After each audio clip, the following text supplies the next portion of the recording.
រឿងរ៉ាវរបស់បង្កងអូស្ត្រាលីកាលពីកន្លះឆ្នាំមុន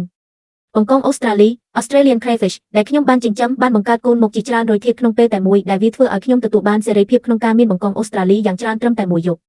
ក្រោយពេលកើតបានមិនយូរកូនបង្កងតូចទាំងនោះអាចស៊ីចំណីនៅក្នុងអាងចិញ្ចឹមត្រីបានយ៉ាងធម្មតាហើយពួកវាបានធំធាត់ឡើងយ៉ាងលឿនជារៀងរាល់ថ្ងៃដែលយើងអាចមើលដឹងនឹងភ្នែកដោយសារតែអាងចិញ្ចឹមត្រីរបស់ខ្ញុំមានកំណត់ទីបំផុតខ្ញុំក៏បានចែកពួកវាទាំងអស់ទៅឲ្យអ្នកគ្រប់គ្រង followers យកទៅចិញ្ចឹម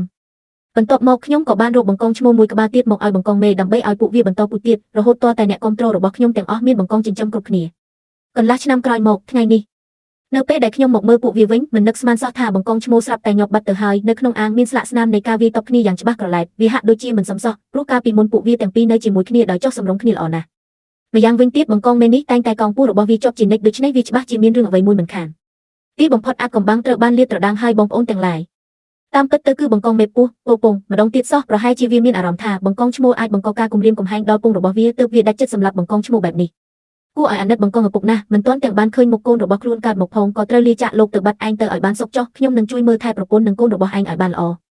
សំណាងហើយដែលកាលពីមុនខ្ញុំធ្លាប់មានបទពិសោធន៍ក្នុងការបង្កាត់ពូជបង្កងដូច្នេះលើកនេះប្រហែលជាមិនមានបញ្ហាធំដុំនោះទេខ្ញុំនឹងបន្តអាប់ដេតពីដំណើរការនៃការញ៉ាំពងបង្កងទាំងស្រុងនេះជាបន្តទៀតនៅពេលដែលវាជោគជ័យខ្ញុំនឹងធ្វើឲ្យអ្នកគ្រប់គ្រងរបស់ខ្ញុំទាំងអស់ទទួលបានសេរីភាពក្នុងការមានបង្កងអូស្ត្រាលីម្ដងទៀត